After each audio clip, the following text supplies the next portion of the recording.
All right, everybody, this is Ross. In today's video, I'm going to show you guys how to start a backyard orchard. I'm going to give you guys a lot of tips in this video, especially regarding the planning process. That's what we're mainly talking about today. I think, obviously, as someone who grows a lot of their own food, you should try to grow your own food. And it's actually very easy.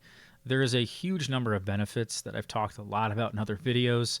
Of course, the food that you eat is more nutritious, it tastes better, it doesn't really cost much. The work that has to be go into a lot of perennial plants and fruit trees and shrubs and vines is pretty minimal. There's an upfront work that's involved, but once you get through that upfront cost and time, you have food forever. And it typically, if you plant the right things, it can be very easy to maintain them as well.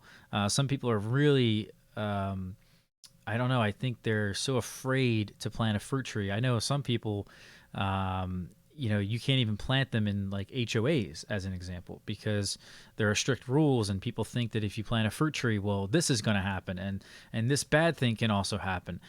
In general, it's just such an easy thing to do to grow your own food, especially things like berries. I mean, there's no reason we should be buying berries at the grocery store. I promise you. Every single berry you can think of is extremely easy to grow. And it doesn't make sense to constantly be buying this stuff at the grocery store. It's inferior quality, it costs more money, it's typically less healthy for you. Maybe it's even sprayed with pesticides, fungicides, all kinds of things that you don't want to eat.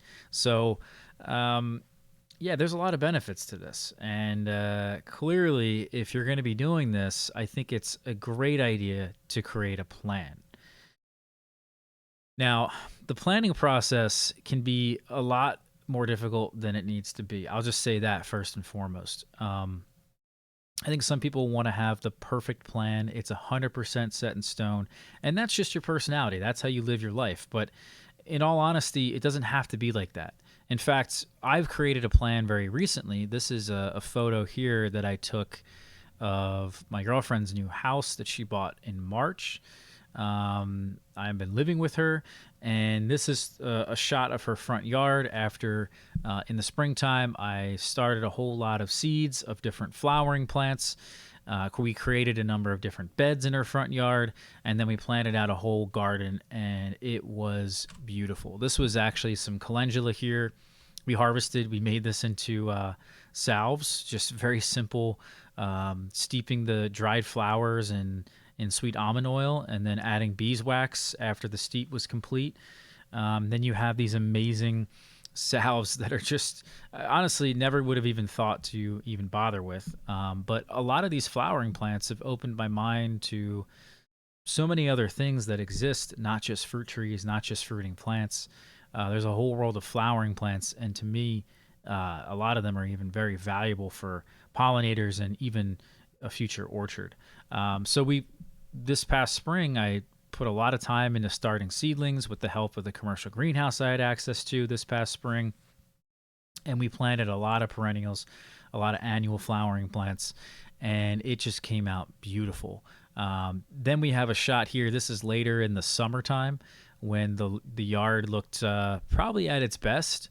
And you can see a lot of the flowering plants in here. We have Mexican sunflowers and zinnias and all kinds of things in here that just to me were spectacular. I found a number of different flowering plants that flower from pretty much the beginning of the year to the end of the year, and they don't stop, and they attract so many nice pollinators that it's a game changer for somebody who, again, wants to have a good bug ecosystem in their orchard. One of my favorite plants is actually this purple top verbena.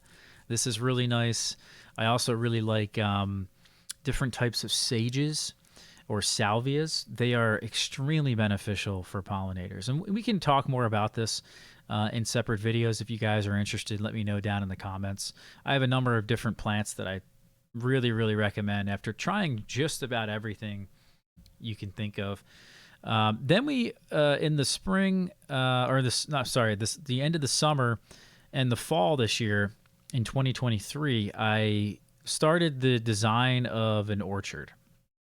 We got a lot of perennials, woody perennials, not the flowering perennials that you see here, but some woodier species from Home Depot. They were like 50% off towards the end of the season.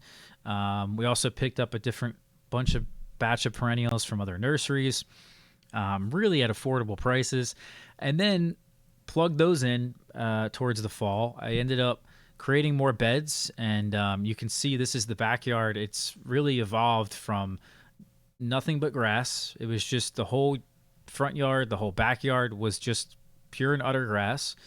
And then we have slowly but surely put down cardboard, put down compost on top of the cardboard for the flowering plants or a garden.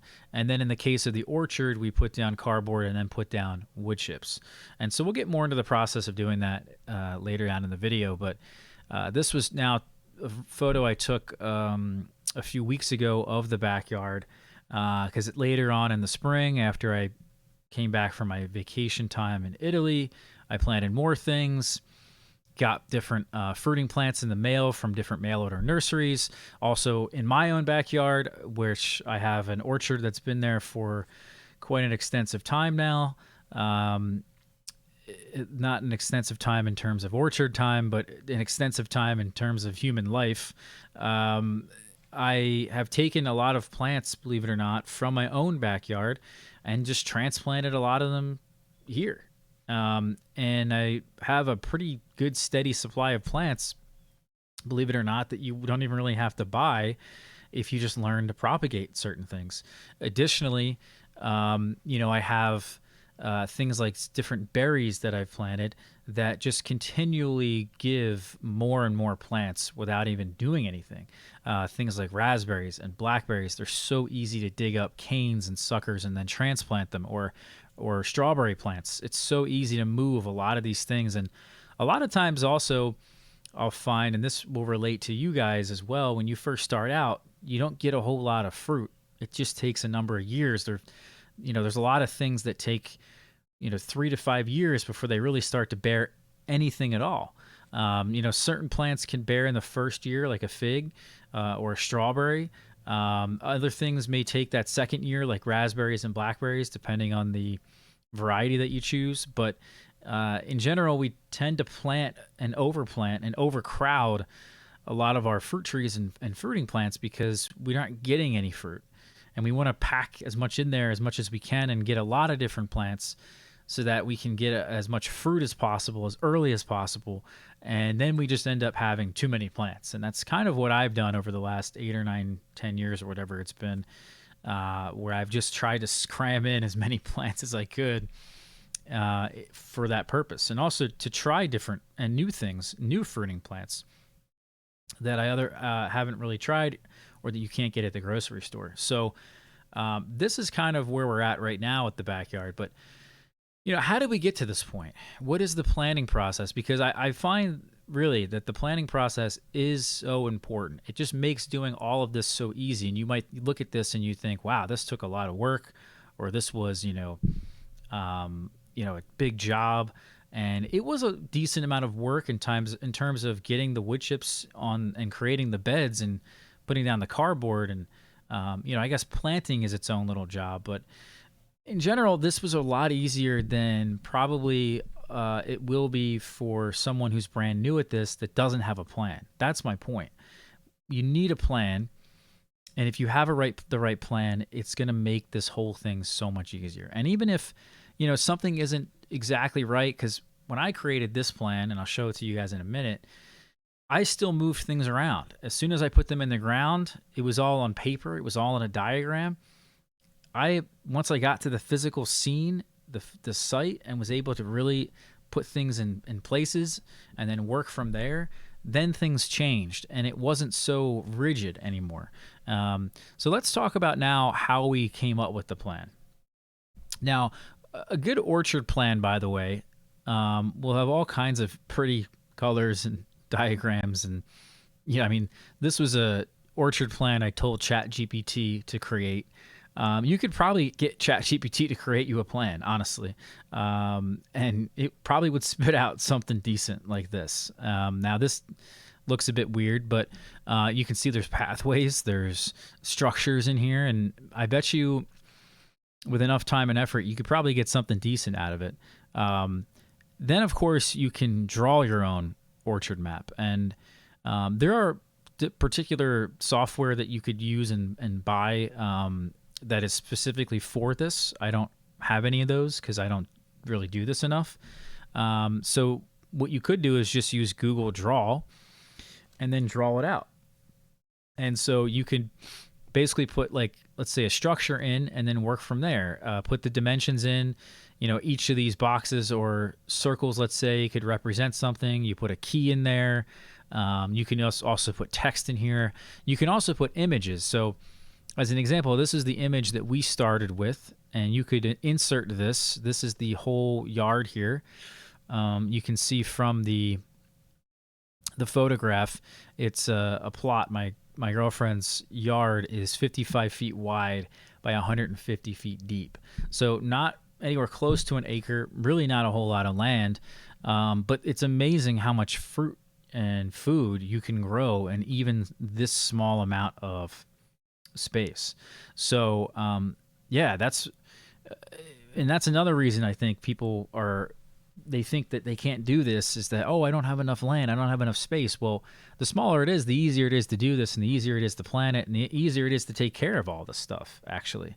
So I wouldn't be afraid at all. And the amount of food that I'm going to be able to grow in just her backyard is going to be pretty ridiculous. And once you guys spend enough years doing this, you realize, wow, it really is an incredible amount of food. I mean, look how much space this is. If you cut it in half, it's probably 75 by 55.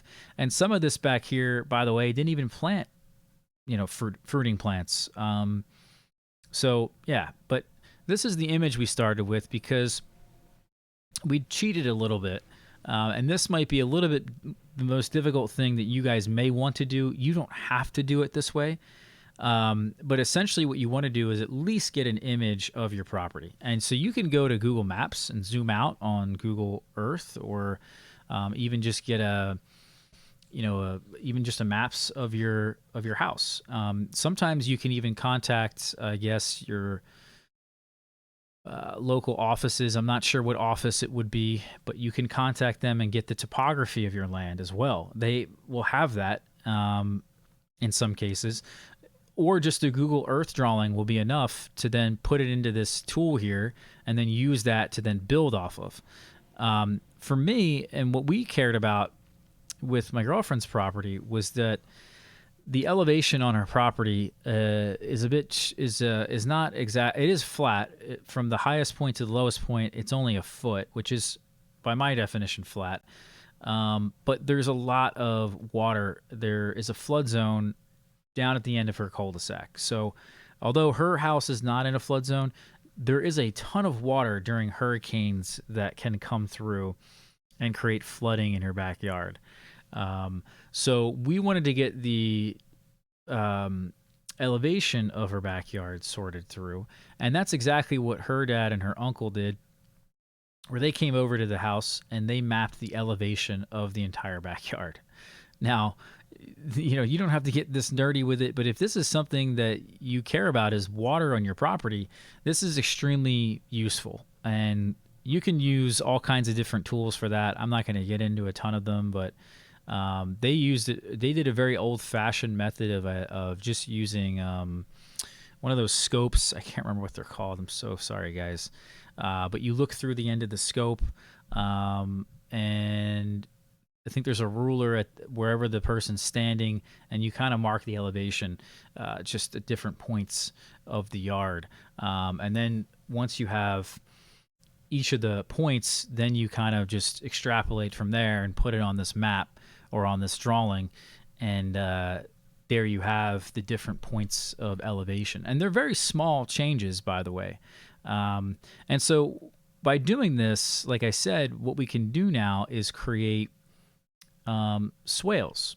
And so these are going to be really mini swales, or very mini ditches, you could call them, where if we have low points, because the water comes in from this corner here in the top right and flows down this way. It also comes in from over here. It also can kind of come in from this way. So here's the house, and we want to kind of guard the house. Luckily, the house is on a higher elevation than the rest of the backyard and also the front yard. So it does drain off this way and it does drain off this way. However, what we want to do is make sure that we're kind of just connecting the dots is really what I did. I connected the dots of the lowest points of the backyard and then drew a line. That was it.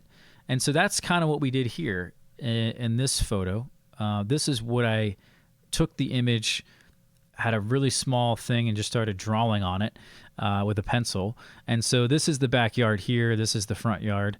And essentially I connected the dots. You can see it's really difficult to tell because it's faded a bit and it's just not the greatest image. But we connect one of the higher points here in the backyard and then go from the highest point here to the lowest point, to the lowest point, to the lowest point, and you just keep going from the low point to the low point to the low point.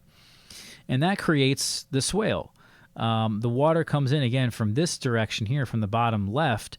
And so if we just create a swale going along that side of the property, that's going to help with the water draining, of course, off behind the garage that she has back over here, and then over to where the flood zone is, and of course, away from the house. That's obviously really important. But this then also creates a nice advantage where we can plant things on top of the swale, or we can plant things on higher ground, or we can use these swales as a walkway. If you just connect the dots and create these swales, well, then they're multi-purpose. And we can now think of them as a path. And that is pretty much the first thing anyone should do when designing an orchard, a garden. You want to put in the pathway. And so we had already this vision from the front yard where we wanted to create a path, which you can't see, but the sidewalk is over here, and then this path comes into the middle of the house, kind of like this pathway over here, where the neighbor is. And then from that middle pathway that leads to our front door, there's another path that's then going like this around in between these two beds that goes around the side of the house into the backyard. And that's exactly what this is right here. So here's the sidewalk, the middle pathway to the front door, and then this pathway that leads to the backyard. So then it's a one continuous path that connects. Planning on putting an arbor in actually right here with a nice wisteria vine that then leads us to the backyard. And then, of course, it connects into the swale / pathway.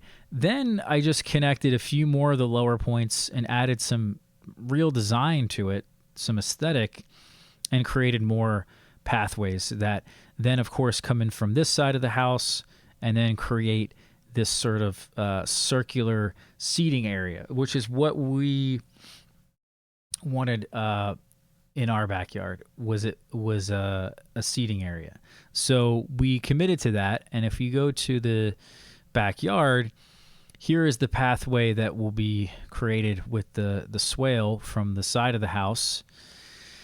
And then it eventually leads into this seating area right here, which is where we will have a patio table and chairs and be able to have company over, et cetera, et cetera. Here's the other side of the yard that the pathway then connects into. And so you kind of just have all these pathways that now connect. And so instead of planting in the pathways and creating a problem where you just can't walk around on the property, now you have a scenario where you have a pathway, it's beautiful and also functional at the same time.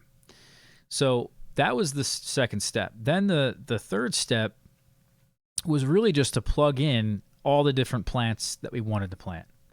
And that was it.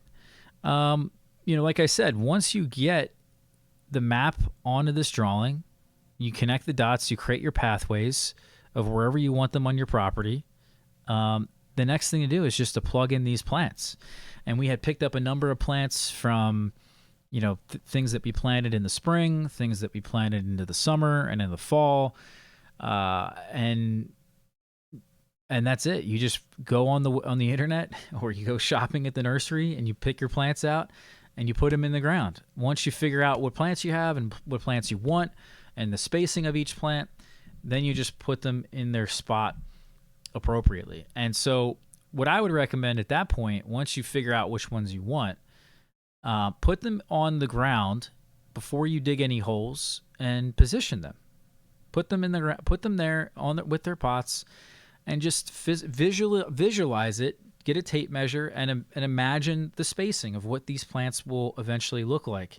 And everyone has a different spacing that they like. If you go on different nursery websites and you look at an apple tree, it's really difficult to determine the spacing because, first of all, you have a different yard than what they're recommending. If you have less sunlight, your tree's not going to be as big. If you have more sunlight, maybe your tree will be a larger size tree over time. How many years are we talking about? Is it 5 years that it reaches the maximum size?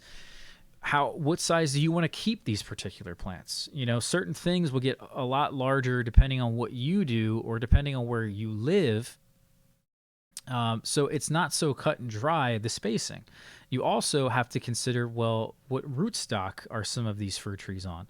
Other things like, grapes or different berries or certain vines, they have a kind of a set size. Vines are quite vigorous, actually. But, a lot of these shrubs and ground-covered plants, they're typically of a smaller size, and that doesn't really matter too much of their spacing. You can plant a lot of these shrubs really close together, and it just creates a hedge. There's also very little rules to spacing. I have, as an example, planted my fig trees in my yard. I have over 100 fig trees in the ground. Soon to have probably another 30 to 50 more this spring. They're, spaced 2 foot on center. And no one ever really has recommended spacing them that close. I mean, I did hear about somebody who was doing it. But there's no real rules. I mean, if you were going to be the one to control the size and learn how to prune all these plants, which you should learn how to do if you're going to get into this, it's really the most important thing. And it's also really easy to understand. That's it. That's really all it is. And you can control the size of anything you plant. Anything you want to be larger, you can make it larger. Anything you want for it to be smaller, you can make it smaller. And that's, again, another topic for a different video. But again, once you get all the plants, put them in their spot, visualize how big they're going to be, look up the spacing of what they recommend, get the tape measure out, put them a certain distance away. What are you comfortable with? Do you like to have plants closer? Does your aesthetic actually like to plant things further apart? Some people like to give each plant their own space and a lot of their own space. Some people like to plant things really close and on top of each other, which is sort of what I like to do. So, it's just kind of up to you, but really all it comes down to is putting things roughly in their place. Once they're in their place, then you can start digging holes and planting. But then you may find, and this is where the perfection piece comes in of the plan, you may find that something you don't really like. And so I've planted a number of things in this backyard already that I've already moved twice. But the good news is the trees are dormant. The plants are dormant. They haven't really rooted themselves into the ground yet. They're just here in a holding area, essentially. Think of dormancy, the wintertime. They're not actively growing, as a holding period. All this is this yard right now originally was just this holding period for some of these plants. I didn't want them to sit in a container. I didn't want them to have their roots exposed or for them to dry out. So I just put them in the ground. And if I didn't like their positioning, after tweaking enough of the backyard and creating the pathways and all this, this drawing here doesn't match at all what is reality. Now, it's roughly what is reality, but it doesn't really match what you see here. So that's my advice is these things can be moved, and they can even be moved a year later. Let them grow. Once you get even a couple years under your belt, you may realize that, hey, I don't like where this is. This thing's going to get a lot bigger than I thought it would, which is where I guess a little bit of expertise from someone like me could come in. But inevitably, this is never going to be perfect. What I did in the front yard, look how close everything is, and there's a lot of plants just stacked on top of each other. I could have planted even more in here, to be honest with you. But what you eventually kind of take away from this, even though I've never grown really almost any of these plants. I mean, I tried to get every flowering plant I could, and I never really had grown them in the past. And I started them from seed. That was even a journey, just learning how to start seeds from so many different species of plants. Each seed is different. Each seed needs different requirements of germinating. Then once I got them in the ground, and I literally created the beds and just started plugging in plants. I roughly knew their spacing, but I didn't know what they looked like. I never had grown any of these plants. And some people get so bogged down with this that instead of doing that, just put them in their place. If there's something too crowded, you can always take something out. You can always move it. And then once you understand, like now I understand, okay, the purple top verbena is about a 3 by 3 foot plant.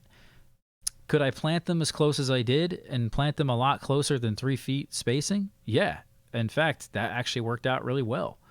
Most of these plants, they get pretty wide, but you can still end up planting things in between or closer than you think because, well, it just fills in the space really nicely and maximizes that sunlight. So that's pretty much right there, orchard design. I think the next part, once you guys get everything in the ground, it's just a matter of, creating these beds. And that, for me, is made the simplest by getting yourself a lot of cardboard and using a service like this, Chip Drop. If I'm going to create a garden, which we, by the way, put in a garden here. This is one raised bed. There's another raised bed I've already constructed and put in its place right here. We're also going to have archways with cattle panels, growing vining plants or plants that crawl along the ground along this pathway here. But in general, my point is that to create these gardens, you just put down cardboard. You get yourself a nice delivery of compost. Typically, you can find mushroom compost from a good service nearby. Hopefully, it's organic. Hopefully, it's a good soil. That's kind of some things you want to ask the company that you're buying from. What's the soil like? What's the composition like? Is it really heavy? Does it hold a lot of moisture? Is it lighter? Is it filled with nutrients? Does it have larger pieces that are going to create problems in there? Is there a lot of trash in it? I'm sure a lot of you guys even have municipal compost that you can very easily go to a place where the municipality where you live dumps it, and you just come up with your truck, your car, fill up some pots, some bags, and then once you've got the cardboard in place here at the bottom of the raised bed, you just try to fill in as much as you can. That's what I do every single year. It's my own garden, this new garden. We always are just constantly adding more and more organic material, and it makes growing food so easy. There's no weeds, and it's the same thing with this cardboard. The more cardboard you put down, the more wood chips you put on top of that, the more easier it kills the grass underneath and the less weeds you have. Then there's the less competition you have. And so that's what you want. Not only are you trying to create these beds, you want to mark out where your pathways are, but these beds are extremely important so that your plants can actually grow healthy and conserve the moisture in the soil. If it's growing around grass underneath your plant that you just planted, it's not going to do well. Your fruit trees will reach maturity, I would say an average of 1 to 2 years slower than if you didn't do this. So this is like critical, and that's why I'm mentioning it. Get yourself a free delivery of wood chips essentially to your house. Keep all the cardboard. Maybe you are getting a lot of packages delivered. We kept a lot over Christmas time. You can also go to different stores like Target and Home Depot or different places that just have so many boxes that are just left over that they send to a recycling center. They always have boxes. You can just ask the manager. They'll set them aside for you. You take the boxes, you bring them back home, and it's just that simple. So, take my advice. This mulch is seriously, I can't even believe it's free. It's such an incredible resource. And this is a really important piece of not only creating the beds, but also making sure you have really healthy plants that when you plant them, they transition well, moisture is conserved, the soil life increases, and you're just going to be off to the races at that point with whatever you plant. So that is their orchard design in a nutshell. Yeah, hope you guys enjoyed this one. You can have a garden or an orchard like this, I'm telling you, in no time. So thank you guys. See you for the next one. If you like this, please let me know down in the comments. Hit the like button, hit the subscribe button. See you guys later.